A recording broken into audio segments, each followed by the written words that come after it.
Hi, everyone. Thanks so much for joining and for taking the time to come. We've got a few more folks that I imagine will trickle in here over the coming minutes, but I figured we might as well get started.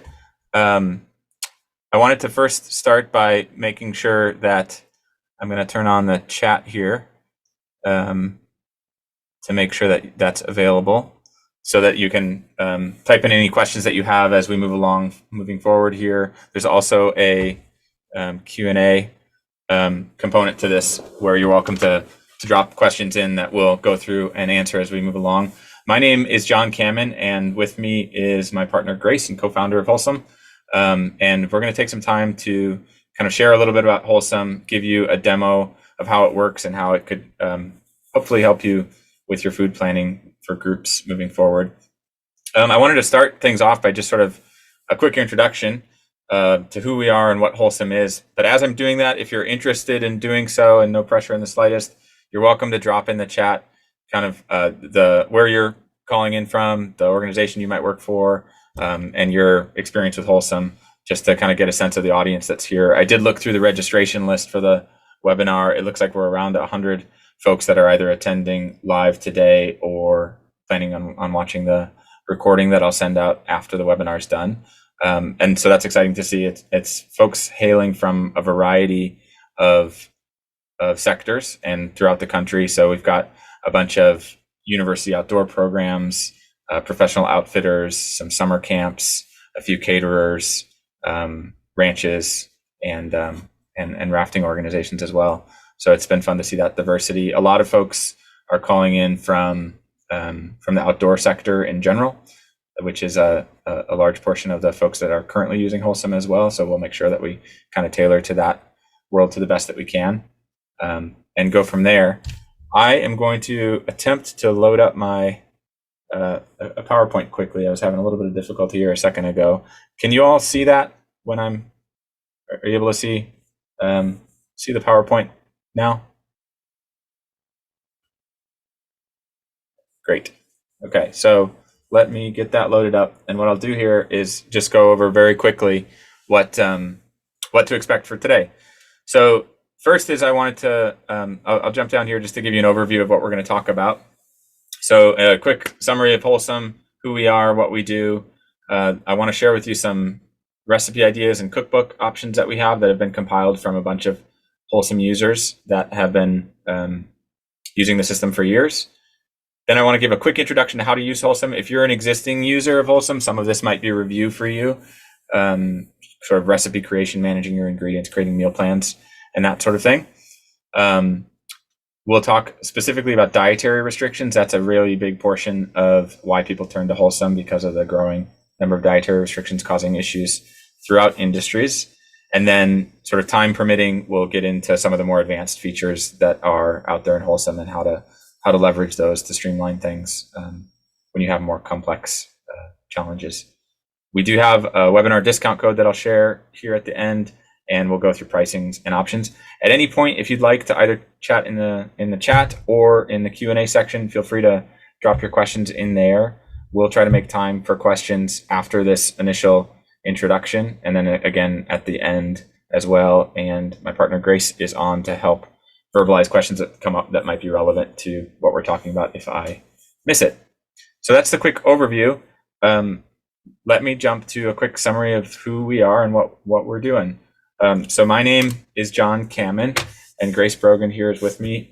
We founded Wholesum about six and a half years ago in an effort to really streamline menu planning for groups. We came to this in large part, we're coming from Missoula, Montana, and we came to this in large part because we both worked in different sectors, sort of in the outdoor industry, working to feed groups of people, and saw the challenges that the industry is facing. Personally, I know that I had worked for a few organizations where, and this might be true for some of you all as well, where I had worked for a long time to try to build these spreadsheets that would accomplish the challenge of figuring out what we need to purchase, how many people for varying group sizes, dietary restrictions and whatnot. And it worked pretty well. We were able to get pretty close to what we needed through spreadsheets, but it was so prone to breaking and difficult to train for somebody that wasn't proficient with Excel. it wasn't applicable from organization to organization, so it was hard to repurpose and just hard to scale. And so in 2016, we sort of launched this endeavor to try to make it better for the industry as a whole across basically any group, any organization that is feeding groups of people on a regular basis. So that's a bit about our story. We've been at it for 6 or 7 years, and it's been a really fun process to watch Wholesum grow during that time and change, add features, and get a little bit more powerful as we moved along. So with that, I'm hoping that I can share my screen here to actually give you a demo of how Wholesum works, what you'll see when you get in there, and sort of some of the best practices for how to use it. So as a reminder, I'm going to just run through kind of the basics of Wholesum, and how to use it to manage dietary restrictions, and then we'll pause for some questions before jumping into some of the more advanced components. So with that, this is Wholesum. So Wholesum is an online tool. It's really meant to help streamline meal planning for groups. It's a really self-driven tool, meaning you can define the tools that you might want to use, or the recipes that you might want to use. You can customize it to your needs as you'd like. But one thing before I jump into the specific tools that I wanted to show you are these recipe collections. And this is something that we launched, I want to say 2 years ago. That's been really helpful for a lot of organizations. It's free. You don't need to sign up for Wholesum to use it. You can access it down here in the footer at any time. And basically what this is that several of the companies that are actively using Wholesum have been kind enough to share their recipes. So you can come in here and take a look at and see what other organizations that might be in a similar sector as you are doing to serve their clients or their groups. So this is just a great tool that you can use to jump in here and see what people are doing for their recipes. These can be imported into your account, so you can borrow these and repurpose them for your goals, and we can talk a bit more about that later. But I do like to start with that because regardless of whether you use Wholesum or not, if you're feeding groups of people, especially in the outdoor sector, this is a really great resource that's free that you can come to get some ideas. Okay, so on to the tool. What you'll see here across the top is the recipes, ingredients, and meal plans. And that's really where we'll spend most of our time. So the overall process here is that we are going to build out our recipes. So by that, I mean, you might already have an existing set of recipes that you serve to your groups. We're going to take some time up front to enter those in once. So this can take a little bit of time, depending on how many recipes you have. It might be an hour or a few hours to get those in there and get them settled so that we have really good data to work with. I'll demo that in a second. As you do that, it will make this long list of all of the ingredients that are in all of your recipes. So this is managed automatically. You don't have to enter anything in this. You can skip this step completely if you'd like, but there's an opportunity here to define what store do we typically purchase it at, how much does it usually cost, what's the brand that we like to use, are there any notes that we want to take about this ingredient for the purchaser or the person packing it. We can just kind of add some details to the ingredients so that the shopping list is even more robust. So both of those are sort of upfront work where you can really dial in your version of Wholesum. And then we'll spend the rest of our time here in the meal plans. And so the meal plans is the fun part. This is where we say, okay, we've got a group of 15 people. They're going to be with us for 6 days. Here are the dietary restrictions in the group. Here are the meals that we want to serve on which days, so that it can all roll up into one accurate shopping list and a meal plan that makes sense, scaled up recipes, that sort of thing. So we're going to walk through each of these in sort of its most simple form. And then we'll talk a bit more about dietary restrictions after that. So as always, if you are coming in late, feel free to drop a question in the chat or the Q&A, and my partner Grace may jump on and call it out if it's relevant to what we're talking about, or we'll tackle it in a few minutes. So let's talk recipes. Yeah, go ahead, Grace. Sure. I was just, if you could go back to that previous page really quickly, and you already said this, but I would just reiterate it. If you're a user of Wholesum, I know we have a couple who are existing users who are joining us today, and if you choose to move forward with it, like John said, those recipe and ingredient sections, there's that upfront work. But if you're using it regularly, you'll spend most of your time in that meal plan section. And that's where all the magic happens. So we're kind of talking first about that initial setup, and then for those whose job it is to be working with meal plans regularly, you'll, after that initial setup is behind you and you've got that good data in there, you can always update it or adjust it as you want, but you'll be spending most of your time in meal plans, and that time will be significantly less than you used to before because it's doing all the math for you. Yeah, thanks, yeah. Grace. That's the hope. The meal plans is definitely the fun part, so we'll get there in a minute or two. Unless you have other things, Grace, I'll jump into the recipes to demo that. Go for it. Great. So here is my list of recipes. When you start here, this will be blank. So we're going to, as I mentioned, the first process here is to build out the recipes that you're going to use on in your meal plans. They can come from 3 sources. So one of those is to create them from scratch, which is generally what I recommend if you have an existing list of recipes that you already feel comfortable with.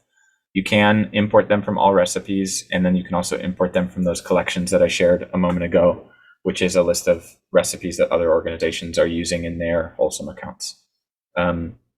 So very quickly, I just wanted to demo what this looks like. It's a pretty straightforward process. I will open bagels and cream cheese just because it's a real simple recipe. And so what we're doing here is naming the recipe. We're just defining a serving amount for this size recipe. This isn't terribly important because it will scale up and scale down later, but we're going to build this recipe as if it's for 10 people. And that way the system knows how to double it or how to cut it in half later on. If you think of your recipes in terms of per person quantities, you can absolutely build this recipe for a serving size of 1 and then adjust these down to 1 bagel and 1/10 of a package of cream cheese. So it's pretty flexible in that way. It'll scale later on. I've got 10 whole bagels for 10 people, 1 package of cream cheese. You'll see that we have a lot of different unit types that you can use. Some of them are sort of generic non-quantitative items, and others are these more quantitative ones, weights and volumes. And you can really build out your recipe using whatever units you want that make sense for that particular ingredient. So in this case, we've got 10 whole bagels, 1 package of cream cheese. I can define the store here if I'd like to, where I purchase it. I can define the cost to say I typically buy bagels by the dozen and it costs $3.75.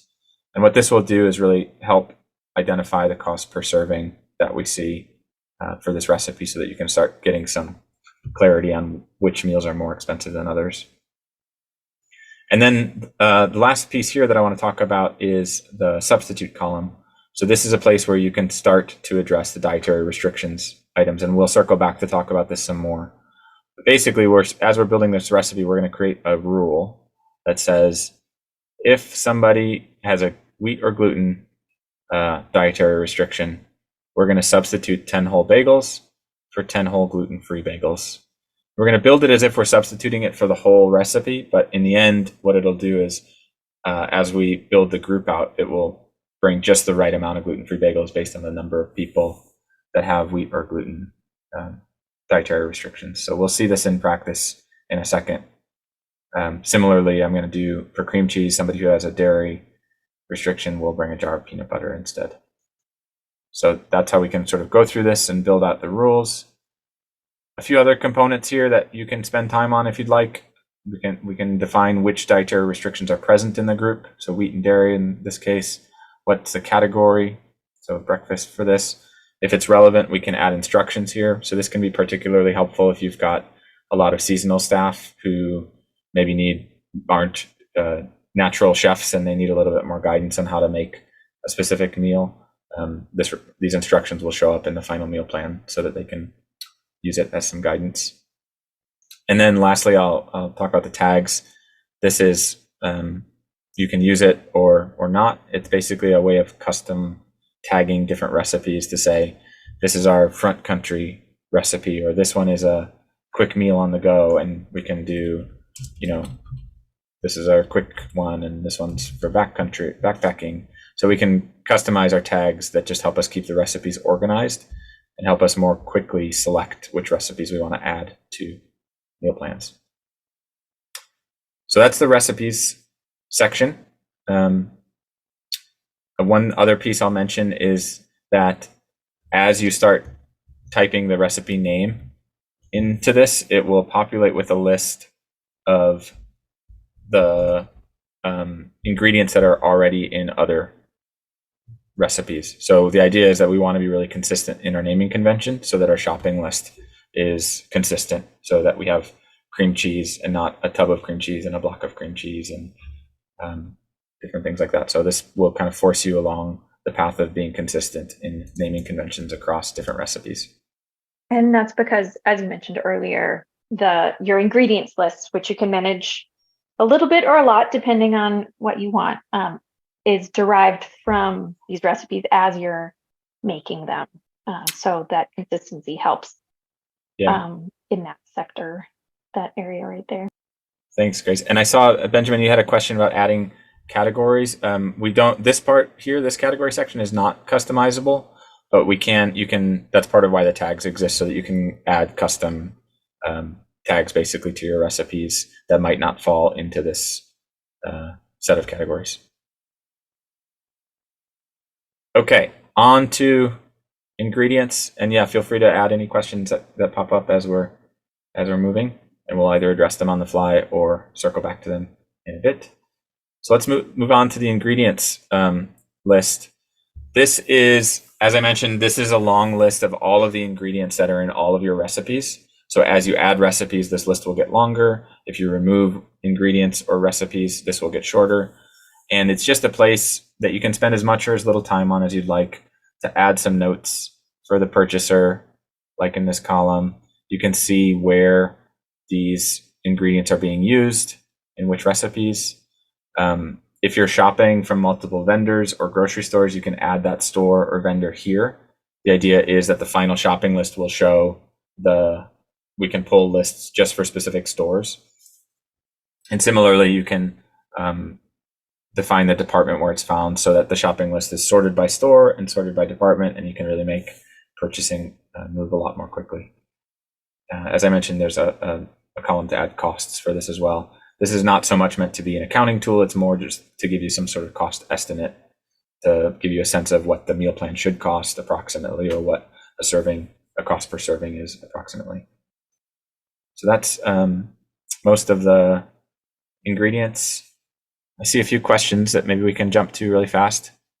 Oops, let me jump around a little bit. Different options for colonnade. Sometimes I use a pound of butter and sometimes I use tablespoons. So that's a great point. Let's come back to that really quick. So in terms of units, one of the things I'll mention is that the weight and volumes, these ones are interchangeable. So if you put it in tablespoons in one recipe and cups in another recipe, that's totally fine. What we can't do is jump between volumes and weights, for example, within a recipe. And I see another question. There's also an option for adding the store on the recipe page. Yes, depending on which settings are turned on, you can add the store on the recipe page, and it will flow through to the ingredients page as well. Okay, so moving on, that's recipes and ingredients. Let's jump into meal plans, and then we can circle back and see what other questions are out there. In meal plans, this is the fun part. So this will be blank when you start.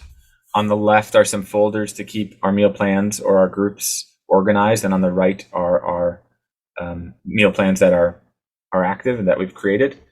So I can start by creating a new meal plan, and it'll really walk you through building it. So this is, I'm going to give the group a name. I'll just call this the webinar example group. This is where we can define the number of individuals in that group.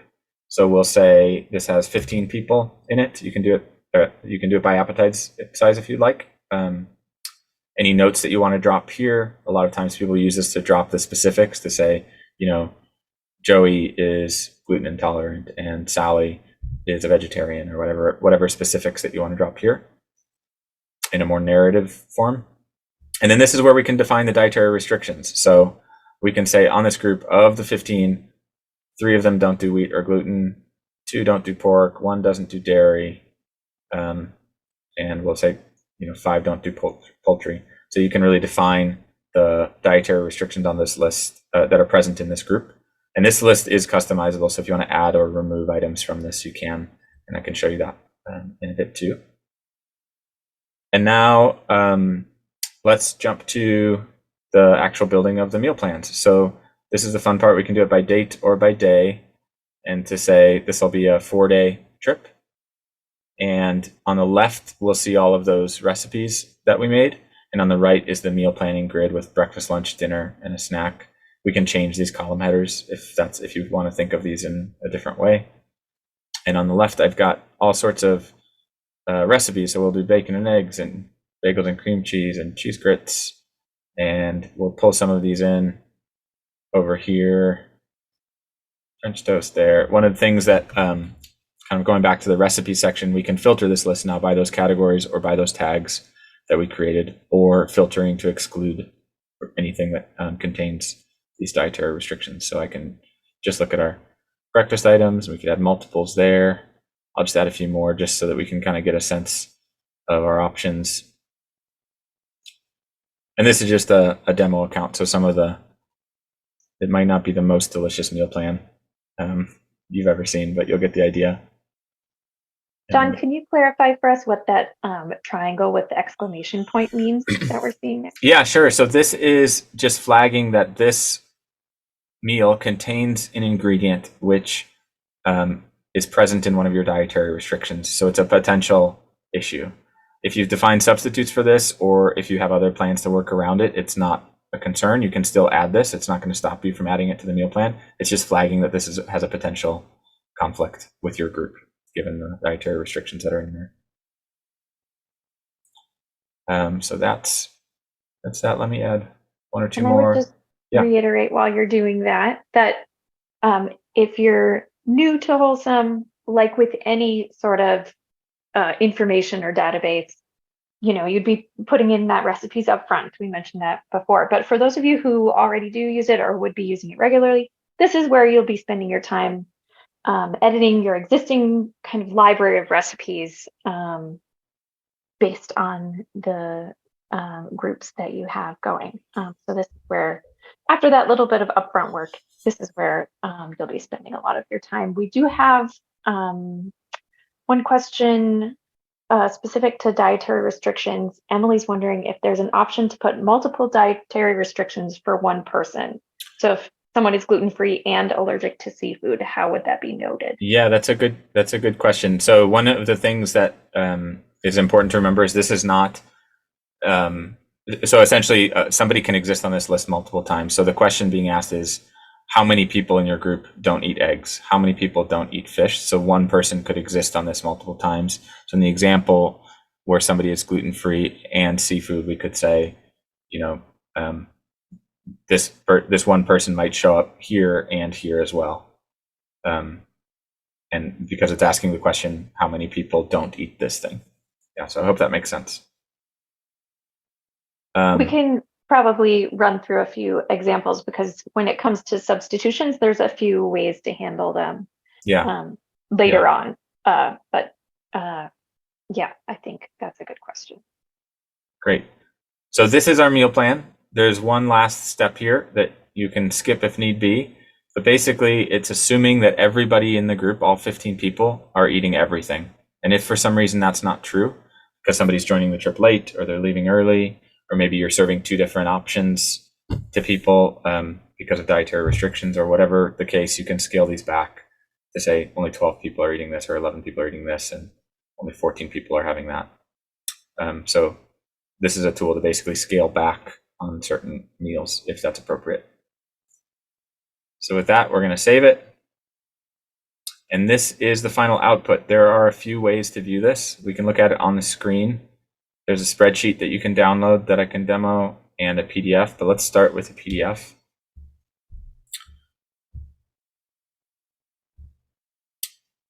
So the hope here is that we're going to get a few things from this.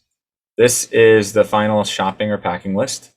So these are the recipes that we added, and it's going to be scaled up to that group size, and it's going to accommodate these dietary restrictions. We're going to see, across multiple recipes, when an ingredient is being used and how much is used in each recipe. You'll see that it's sorted by store. So if we've taken the time to enter where we're purchasing it, you can pretty quickly run through it this way, and similarly with department if you've gone that far. And we can customize which columns show up on this. I can demo all of that in a bit. So this is our full shopping list. John, this might be a good time to ask a question that came up a little bit earlier. Sure. From Jonathan about whether Wholesum can talk with Cisco, US Foods, companies that folks might be purchasing from. Yeah, I get that question.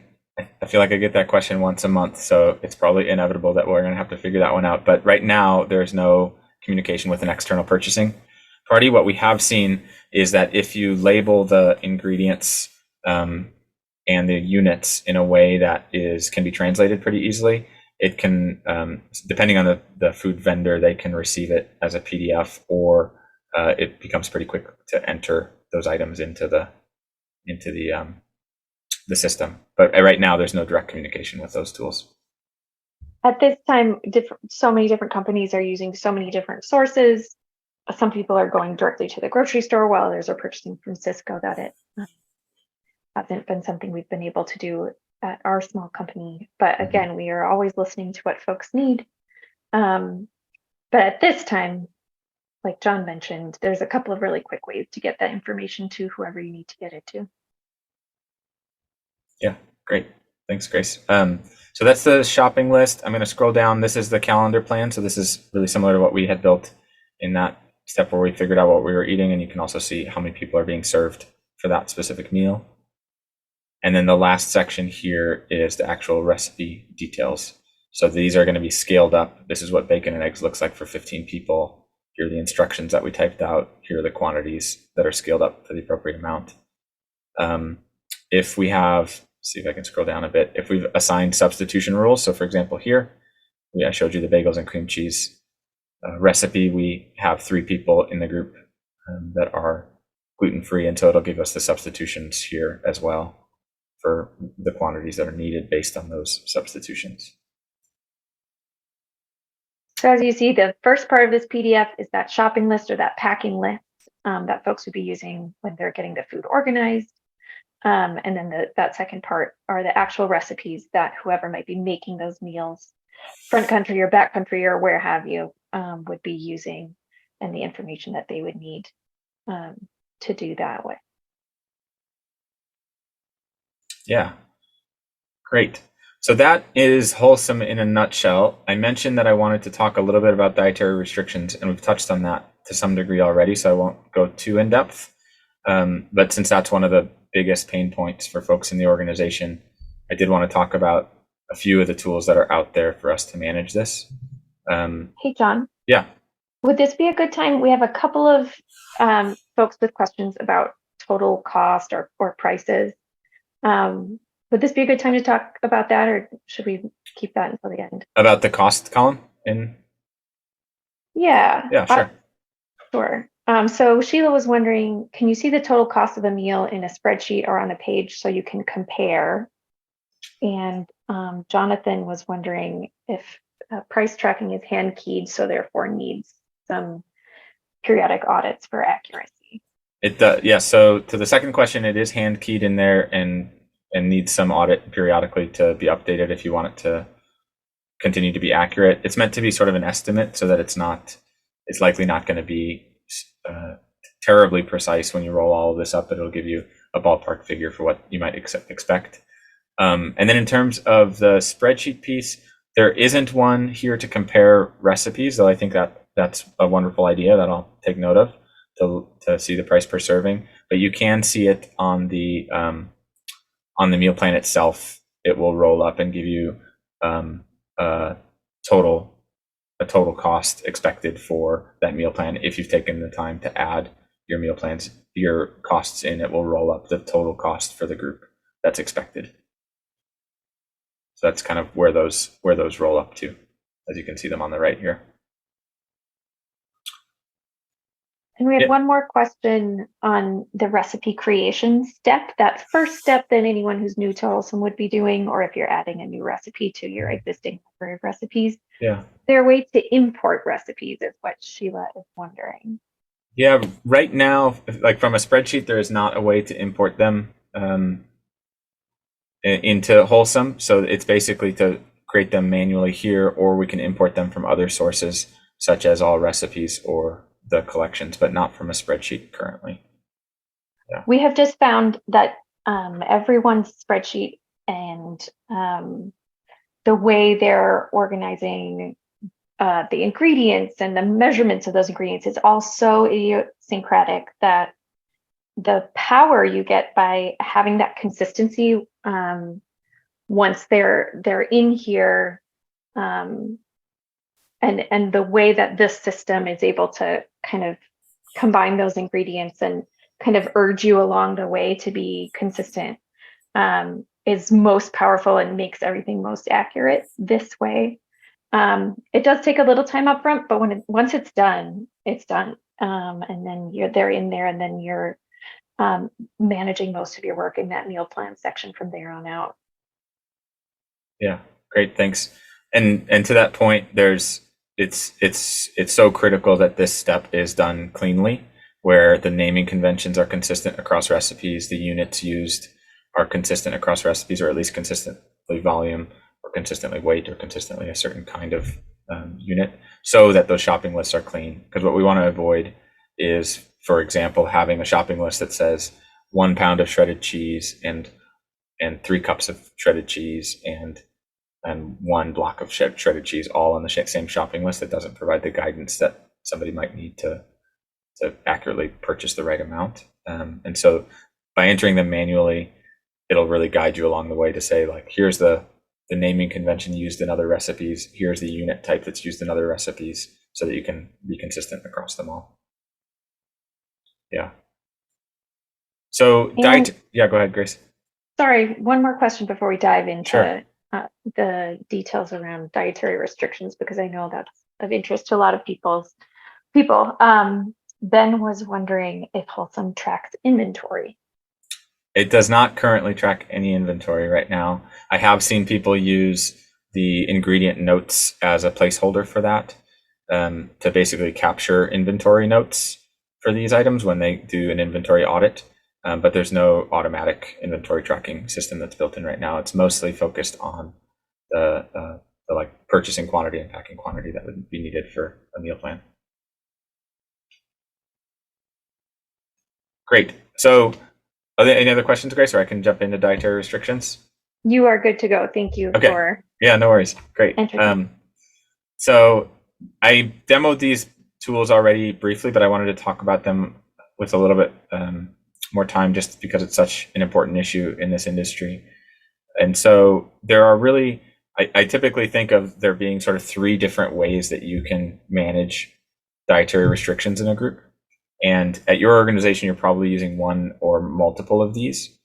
So those three ways are: one is to just avoid it completely. So if somebody has a peanut allergy, we're just going to avoid peanuts on the trip completely, or in this group completely.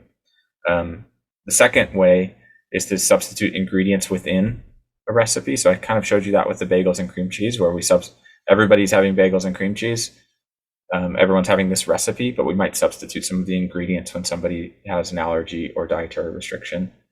And the third is to actually substitute the meal completely, to say, well, instead of pasta, we're going to serve rice and beans to these people who are gluten-free.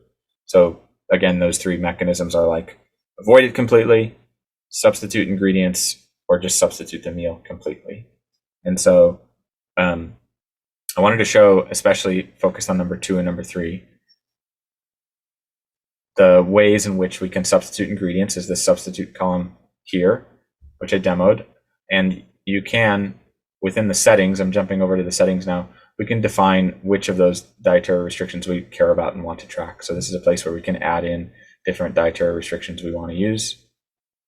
And then again, I demoed this a moment ago, that we set up those rules. And then as we change the numbers here, it will substitute the ingredient in that recipe. So that's kind of that ingredient substitution way of managing things. The third one, where we're substituting meals, I demoed this very quickly, but I want to show you in more depth. So let's just, as an example, say that we are going to serve spaghetti and meatballs for this lunch. And instead of just substituting ingredients on this, we might actually want to just bring a separate meal if somebody's gluten-free or vegan or something like that. We might just want to serve a completely separate meal. So I'll throw rice and beans on there as a separate, and that's where this tool can come in really handy. So we can say, 13 or 12 of the folks here are going to eat spaghetti and meatballs, but the other 3 are going to have rice and beans here. And so this is a way that we can really use this last part of meal planning to bring multiple kinds of meals with different ingredients without having to worry about those substitutions. So those are kind of the 2 main ways that people use Wholesum to avoid dietary restriction conflicts.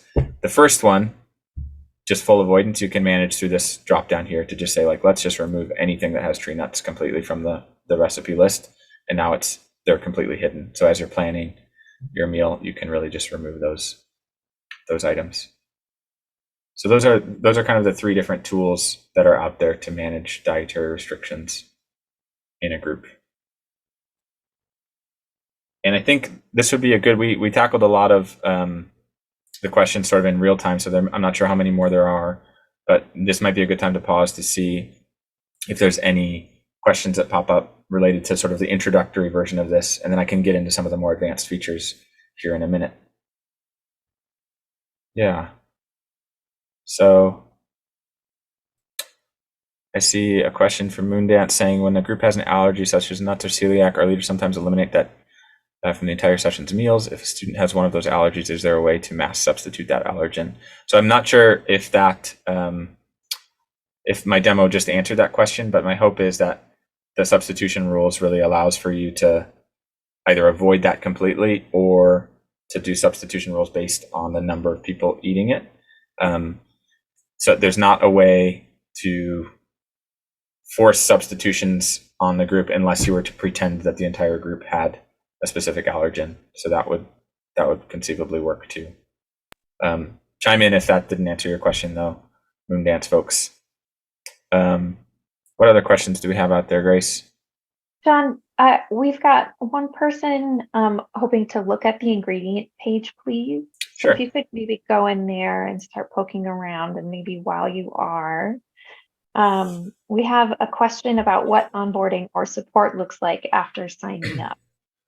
Yeah, sure. So you're the Wholesum team, you're talking to them right now. So it's me and Grace.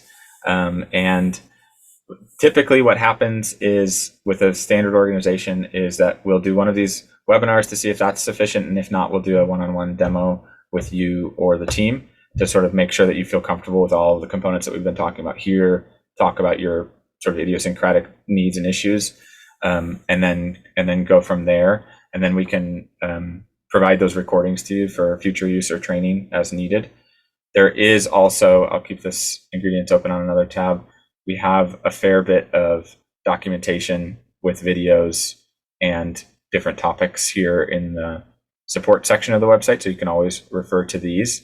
And then Grace and I try to make ourselves as available as we can to deal with one-off questions and issues by email or to set up a quick call as needed. So it's not really like a packaged onboarding tool, but we try to make ourselves as available as we can to make sure that it's successful for you all.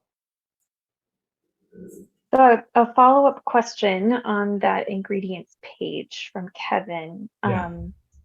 You mentioned that we can't particularly swap between weights and quantities on an ingredient, but you can swap between weights and packages, for instance. Or can you go a little bit more into how you might handle if some ingredients might be categorized one way sometimes and another way another time? Yeah, sure. So there's not currently a way to convert ingredients from, for example, a weight to a volume or from a volume to a package, just because the math isn't there for us to do that without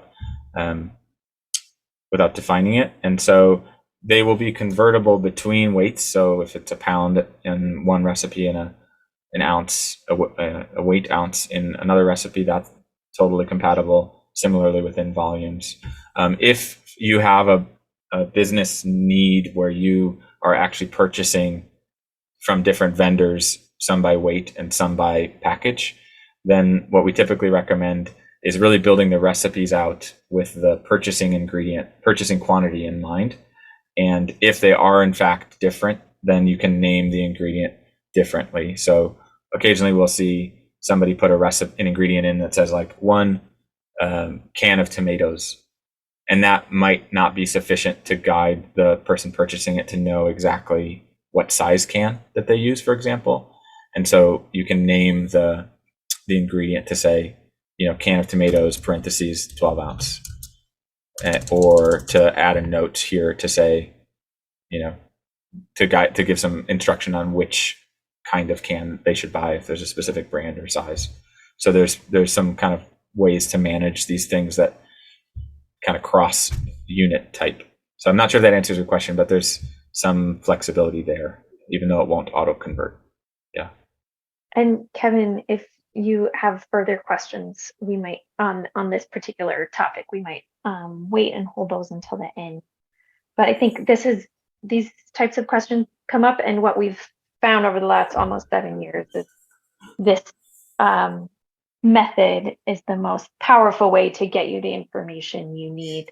So it's not always perfect, but we have solutions in every case, and the thing that's not always perfect is the way our system is set up in the world in purchasing these foods in these different methods. So we've found a lot of great ways to manage the way the world works, given that in Wholesum. So really good questions, and happy to digging into that. A couple. Go ahead. Yeah, I see a question from Andre about the quantities in particular meals on the shopping list, in the final shopping list. So I pulled that up quickly to see if we can answer that. So in a good example here is eggs. So we're going to need 107 eggs for this shopping, for this group. And you'll see in parentheses after each recipe how much is being used in each specific recipe. So hopefully that answers that question as well. And that brings me to, I don't know if there are other questions out there, Grace, or if I can jump into some of the other. There's 2 other quick questions. Sure.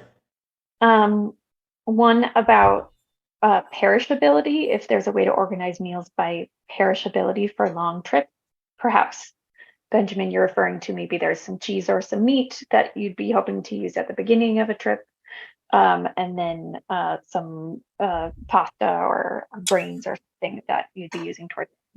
Yeah. And then one question after that. Sure. So there's a few things that we can do there, and this might be the kind of thing that would be worth having a call about, just to make sure that we understand exactly what your needs are. A few things to throw out there is that I breezed past this, but we can flag specific ingredients with custom tags. So that could be perishable or non-perishable, or it could have to do with specifically where you pack it or how you pack it, so that we can pull lists just of those ingredients or sort by those ingredients in the spreadsheet. Yeah, so there are a number of other tools that we could lean on depending on exactly what your aim is there. Was there another one, Grace, or I can start demoing some of the other? Yep, there's one more question, and I think it's relevant to a lot of folks. So we can chat about that right now. If you suspend your account for a period of time, perhaps you're seasonal, and reactivate it later, will your recipes be saved? Yes, they will. So I'm jumping ahead a little bit. I'll open the pricing page. We haven't talked about some of these features yet, so I can get to those here in the coming minutes. But there are basically 3 tiers depending on which features you need to use. One license can be used across the organization, and you can choose between monthly and annual. So if you choose monthly and you pause it, the question is, does everything stay intact in the background? And the answer is yes. So you'll lose access to it for the moment, and then when you start the subscription again, you'll have access again. So if you're a seasonal operation, this can be a really good option to just use it for the months that you need it. And that's Some probably, folks yeah, go ahead. do like having it off season as well, just to do like recipe updates or management, or maybe it's a month or two prior to when their season begins. So it really depends on how you all work. Great. I wanted to take a little bit of time to talk about some of these other items. We don't need to go through all of them. These are the kinds of things that often are more helpful to do in a call or by email when you have really specific use cases, but a few of them can be really helpful more broadly. So I always encourage folks to jump into the settings here just to see what's possible. So we tried to build this in a way that's really simple if you just need a simple tool to get you the quantities, but you can sort of add complexity if it's helpful for you to solve some of those problems. So one of the ones that I wanted to turn on was this export customization, because this one is pretty broadly helpful. So what this one does, there's kind of two things that this will do. One is I can now pull combined lists. So if I have multiple groups coming up, I can check off these boxes and actually pull a combined shopping list for all of these. And I can now also pull it by store. So if I'm saying if all three of these are going out next week and I need to run to Costco, I can do that and pull a shopping list just for those 3 trips. So that's one piece that it does. And then the other one is, you'll notice now that I'm back in my meal plan for this webinar example, instead of a PDF and Excel button here, I just have a few more options. So I can just look at the shopping list. I can just pick a store. I can pick specific departments. If I've done that ingredient tagging, I can just pull lists from those, non-perishables, for example, in the example that we were using before. And then I can pull PDFs or spreadsheets just of those items, so that I can really kind of hone in on my list to focus in on just the Costco items in this example. So that's one really great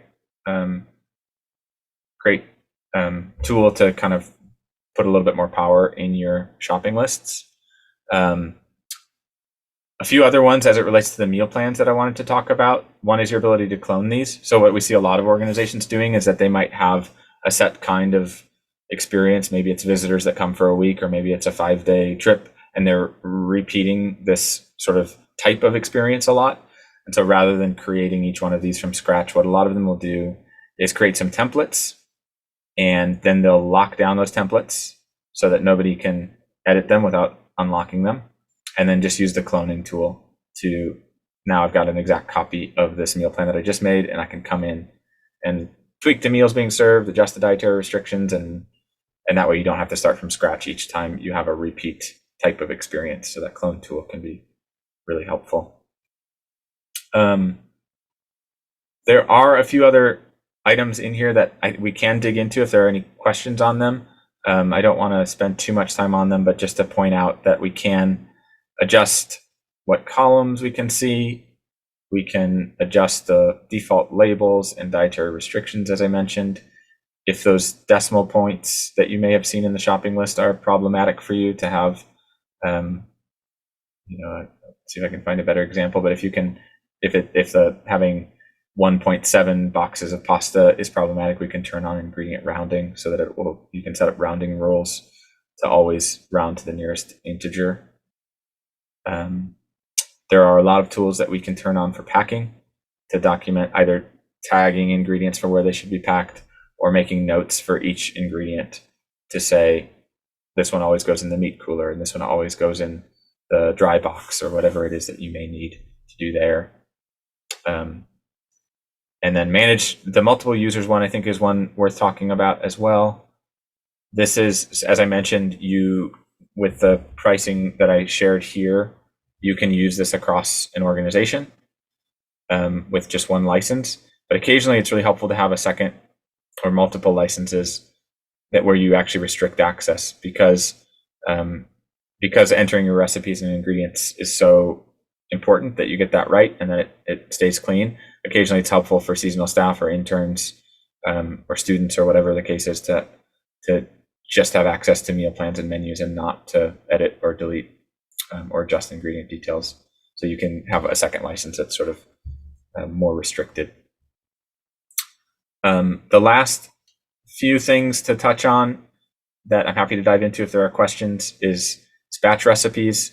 This one is really helpful for like Dutch oven style recipes or baking for cakes or loaves of bread, where the recipes don't quite scale the same way. They sort of scale by doubling rather than going up.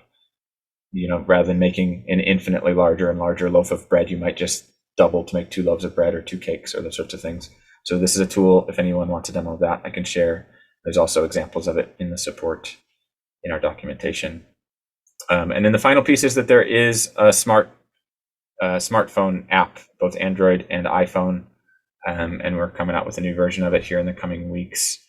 And it essentially operates like the meal plan, so it's not meant for building the recipes or building the meal plans. It's more of a shopping tool, so that you can come here and from your smartphone check off the items that you have already purchased or packed, and it will sync across devices so multiple people can be working on the same meal plan at the same time and really like streamline how they're packing or purchasing those items.